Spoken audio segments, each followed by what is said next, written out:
Surly McDonald. Hamish Napier. We've known each other since the late 90s, and I played with a band called Scoosh, a Celtic rock wannabe band from Granton-on-Spey. Mm-hmm. Surly played with a band called Dryzabone, and then you were the bass player with Croft Number 5, the original bass player. Surly is very talented, he's a great artist, he's a great photographer, he's designed all my album covers, and there's a third person that's happening in this collaboration, and that is DJ Dolphin Boy. So you and I have been a fan of Martin Bennett's music, like Capper Cayley, Shugels, loads of these bands we've grown up with, and Stone. And who is DJ Dolphin Boy? Well, I know DJ Dolphin Boy from Edinburgh because we used to play in La Belle Angel. You with Croft Number 5? With Croft Number 5. In La Belle Angel we used to put nights on with Mystery Juice. Yeah. And Dolphin Boy. And we used to play the Bongo Club, and we used to just go to the Bongo Club because it was brilliant. One of the best clubs in Scotland. Certainly at that time. Yeah. So, Andy Levy. And he's absolutely fantastic. He's done great remixes of music by Donald Shaw commissioned to do a whole lot of remixes of stuff on Vertical Records, which I love. He's done remixes of Martin Bennett's music, one Mackay's Memoirs, he's remixed that. He's amazing. And he does good CD collections of his own, which are very humorous. Aye, yeah. I've got his Christmas CD. It's the Christmas Dolphin. Always very humorous, and he's got an excellent collection of records. I remember he used to have this really nice flat. I can't remember where it was in Edinburgh, but you know, one of these big flats. And he had this room in there with his samplers and his record collection, and he had like BBC sound effects records and just records of people talking and stuff like that. And sometimes we'd just sit in there and listen to BBC sound effects records. It's brilliant, it's funky music, it's amazing. You go to a DJ Dolphin Boy gig, it's brilliant, there's something there for everybody. I was at a wedding recently and he was the DJ, you know, and it's just brilliant, you know. Well, because when we were in the Croft, basically nothing, well, maybe we did 2 subtle numbers. And everything was just balls to the wall, like, you know, young men, just flat out music. So we were just like a mobile party. We just drove about in our van. But the thing is, when it didn't break down. But the problem with being in a band like that is if you go on dry, like without a warm up, because we used to have different bands warm up for us and stuff like that. And sometimes it worked, sometimes it didn't. But with Dolphin Boy, it was pretty much guaranteed that the crowd would be warmed up. Yeah. And it was just that, so he basically just, for years, he just, like we used to do these tours up north called the Northern Odyssey. I think we did 2 of them. And he was always with us. And that was it. So he'd get things going. We'd fire on, maybe there was another band as well, then we'd fire on, everything go mad, and then he'd keep it going until checking out. Brilliant, yeah, that's it. And it's just you get into a trance with it. You're just there dancing for hours, and it's like massive slow builds, funky beats, and there's always, like, as you say, a tongue-in-cheek thing, and then a total. And there's always a dry wit to it. Yeah. And like Dolphin Boy, I don't really know many people that I've read as many books as Dolphin Boy. Really? It's like, he knows about everything. So if you want to talk about philosophy, you can talk about philosophy. If you want to talk about Soviet submarines, you can talk about Soviet submarines. If you want to talk about Max Sedgley, you can talk about, you know. Yeah. So it's like, he's just a great guy. Brilliant. And so he's remixed a track from each of my solo albums, one from the river, one from the railway, and one from the woods. And it's an EP that's on Bandcamp, and it's called Fire, Water, Earth, and I got you to paint to it. So what Surly did, Surly is a brilliant painter, and we'll talk about that in a minute, but what we did was we got you to listen to that in your studio in Glasgow. So I picked one track because I listened to all of them, and then that one track was Sua playing the cello, and I can't. Dolphin told me who the philosopher was, but I can't remember it offhand. That he sampled. Right. Why are you standing on islands, shouting across at each other, and you're misunderstanding what they're saying, and they're misunderstanding. Well, It's all. Why are you bothering? It's all I never connected knew underneath the anything water. like that in Yeah. the whole And of my I just really like that. Suddenly you notice That set because that it's there true. aren't these separations. That we're not on a separate island shouting across to somebody else and trying to hear what they're saying and misunderstand. You know, empathy. These things flowing underneath. We're parts of a single continent. It meets underneath the water. So you listened to that, you picked that one track and you started painting, and how long did it take you? It must have been writing the track a few times. About 3 or 4 hours. So I just stuck it on a loop with the phone. I put the big headphones on. I just painted, and like swore at my paint because my studio's very messy, so I lose things very regularly. I remember when I lived in a flat for a while with some of your bandmates from Croft Number 5. Yeah. I remember that there was a drawing of yours up on the wall, and I was like, "Who's that?" And they were like, "That's one of Sorley's," and I was like, "Oh my god, that's amazing!" And this is before you were doing a lot of art, 'cause you were doing a lot of playing the bass. You were making electronic music. You were taking photographs for people's bands. You were designing album covers and stuff like that. Mm. But there was a certain point where you started painting. So what was that? Like what? That was a breakup made me paint. Right. Because, well, I worked quite hard at doing stuff for other people. Yeah. And that's great. Like, it's fine. But if you're an artist, there's a point where your back breaks for that, and you're just like. So you were getting commissions for work for album covers. For album covers, and like photography and all that sort of thing, and it's all great. Like, don't get me wrong, I'm not complaining about it. But it's just there's this thing that gnaws away in you if you're. It's sort of like with the music, you want to there's things you want to create, things you dream about or whatever. Mm. Anyway, and I got into landscape photography as a means of getting away from my computer. Yeah, getting out and about. Yeah, because in modern life it's like because I've always been good with computers since like the 90s. Aye. And so my life just kept getting funneled into this digital fucking world, and I got so annoyed with it. Yeah. Because sometimes I'd be sitting in my studio and I'd been 10, 12 hours at a computer and I'd get this like almost this out of body experience where it's like you imagine looking at yourself from up, you have a camera up there and you realise you've just been sitting all day doing this, looking at an illuminated rectangle, right? Yeah. And you've not been alive all day. Your mind's going, and your eyes and your fingers. Yeah. But everything else is dead. Yeah. There's no life to it. And so I got into landscape photography to take me outside, to force me outside. And I love that because you started making calendars. And these calendars are brilliant. There's only a certain number that you sell, isn't it? And they sell out like within a couple of weeks. I think they're already gone for next year. No, not yet. But, hopefully after this video goes out. By the time I get round to making it, I don't know, it might be past it. No. I don't know, and that's it. And I'm so terrible with time as well. I've got no real concept of time. It's like last year I checked over the calendar over and over again. I'd upgraded it massively, so it was like a print quality that I was proud of, which meant I'm going to get the calendar. Tell folk about the calendar. So it means I make less money out of the calendar but I want it to be better.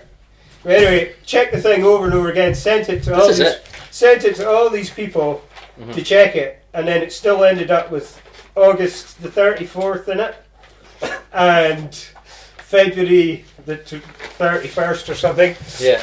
So I made a total tit of the dates. So this is. I can. Accent. Lots of accent. You love accent. I love accent. It's my favourite place. I would say. All these amazing. 2.6 billion years old. Yeah, and also you like the small isles as well because you've done loads of stuff on egg and rum. Aye, so the painting is a little bit rum-like, I would say. Yeah.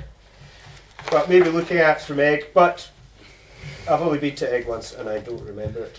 And I love I know the feeling. Yeah, we did a Cayley there once.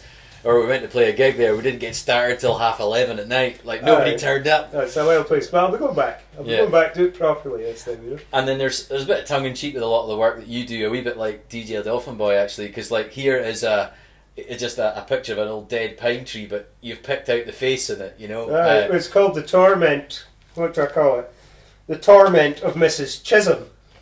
Because that's taken at Millardoch in Glencanny. Right. And the Chisholms got pushed out of there for the hydro. That's right. Well, amongst other things. They were persecuted, basically.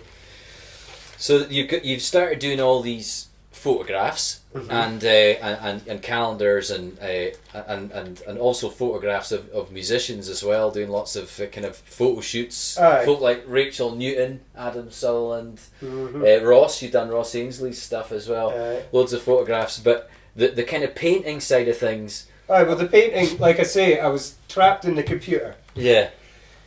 And I had moved to a studio where I was on my own. So I was like, screw it, I'm just going to start painting. Yeah. So I was in this white box, no windows, and I just started painting. And it was great because usually what I do is very representational, even if it's stylized, it's of something. Right. Do you know what I mean? And when I started painting, because my mum had encouraged me to paint a lot when I was younger. And sometimes, especially as a teenager, I'd paint these terrible self-portraits of myself looking like a demon or whatever. And she would destroy them for me, which was nice. But it's because they were powerful. Right. And I think painting, there's nothing really like a painting. Like, there's no other medium that can get across what a painting does. If a painting's got a lot of energy in it, and it's like, for me it was a way of working out aggression and sort of, I suppose, trying to unravel, you know, the threads in my mind that got tangled through relationships and circumstance. And so, and then when I started painting, I felt a lot better about things because I could fixate on a bad feeling, and I could turn that bad feeling into something that was good.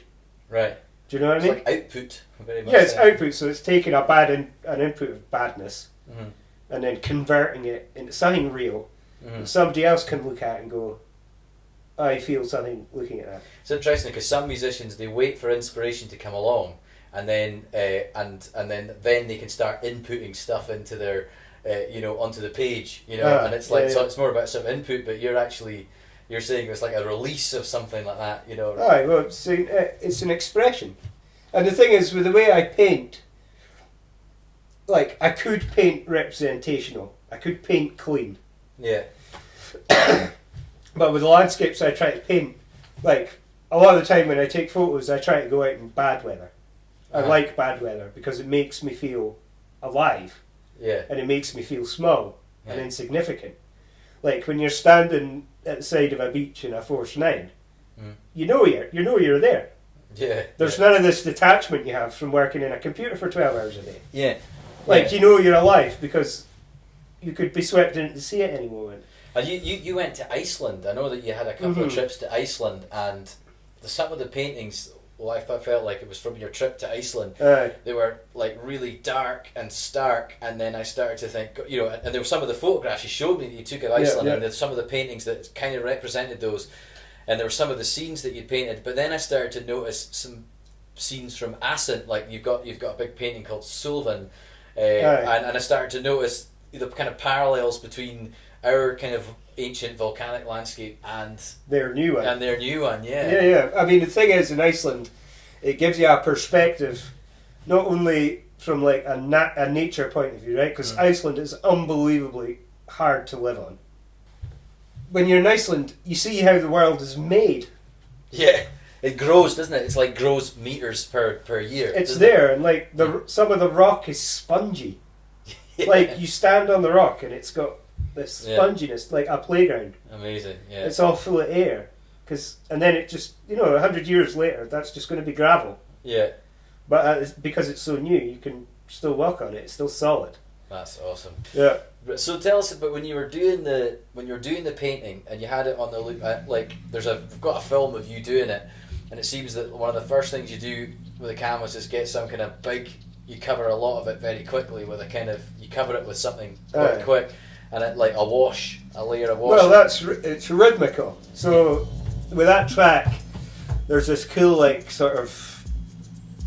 It's not a tambourine, but it's like a sort of jangly. It was the last track, the one. The one with Sue playing the cello. The Tree of the Underworld. And it's got this sort of, and it comes in pretty early on, and then the beat comes in, and then the way Sue is swinging the melody, it's got this like, it's got this movement to it. Mm-hmm. And that's the thing with my paintings is like, I could try and paint what's in front of me, or literally. So I could try and represent, but that to me that's cheating.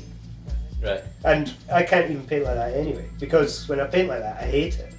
Right. Because it looks like I've tried to paint something. Right. Do you know what I mean? And like, I've sort of backed myself into this strange corner with the painting where I don't really want to actually paint anything. Yeah. What I'm trying to get across is like that sort of primal like feeling of like, say you're standing on an exposed ridge, or you're away down at the sea. Like that's in a storm, like that's what I'm trying to get across. It's interesting you should talk about this, because there's this thing, right, where I think I don't want to say too highbrow here, but like when I'm writing music, there's this thing that's like the bullshitometer, right? It's like where you're going like, hang on a minute, is this just a load of nonsense that I'm writing, or does this actually mean something? Does it actually make you feel? Is it close to the truth? Like, is it?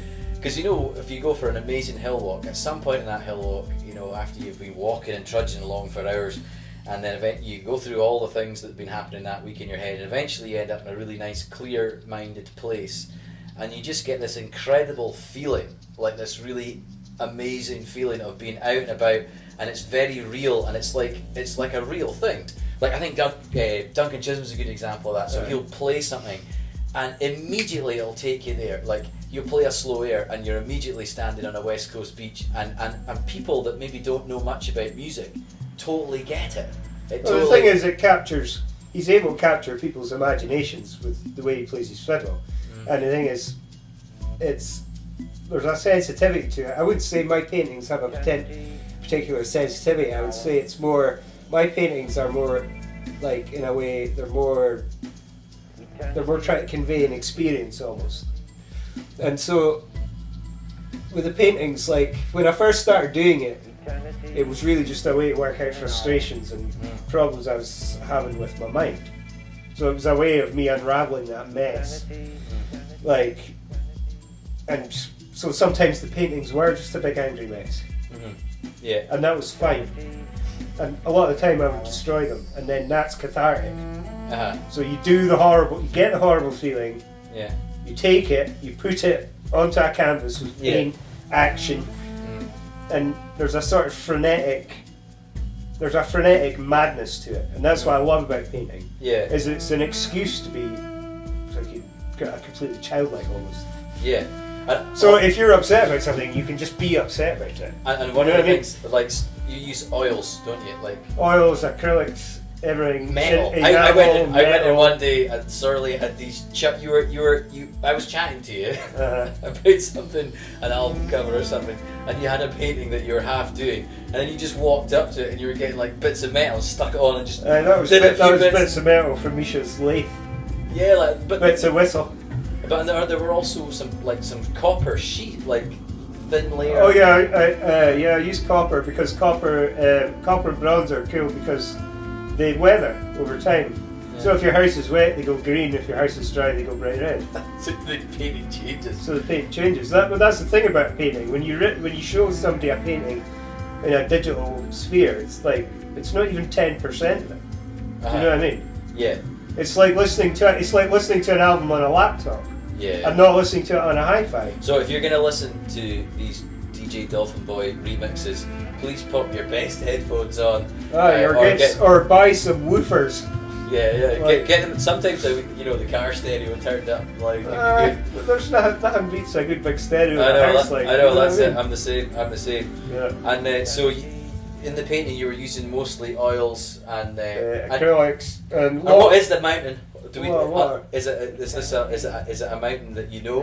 Or is I it, would say it's sort of based on rum. I would say. right. Okay. Ascaval, Halaval, and all Aye. these. Yeah. These. Aye. Brilliant. Yeah. So the painting is available for auction now at the link below, and the starting bid is $350. $350, and we'll leave it up there for a couple of weeks. Yeah, I don't know how it works, but yeah. Yeah, that's what we'll do. Yeah. And what's the title of the painting? It's called The Sober Certainty of Waiting Bliss. And that's the quote that DJ Dolphin Boy used. He used a sample by Gerald Heard, a philosopher, Yeah. talking about acid. So there you go. And if you this painting can sit above your mantelpiece. Yeah, it's go a check metre it. by a metre A metre by a metre. on a box. And unlike a lot of artists, I paint the side of my box. All right. So when you're looking at the mantelpiece here, you don't get an untidy. Well, you're looking here and you can. It all goes up. Cool. Or if you're looking down, it opens. Brilliant. So Yeah. you get your measuring tape out. Yeah, See if metre it by a fits. metre, so it's quite big, yeah. Brilliant. Well, thanks very much, Surly. Well, my And pleasure. good to chat about it. And go and check out DJ Dolphin Boy's music. It's on Spotify. It's on Bandcamp. Go check out the Fire, Water, Earth single, or EP I should say, of these remixes. And thanks very much for listening.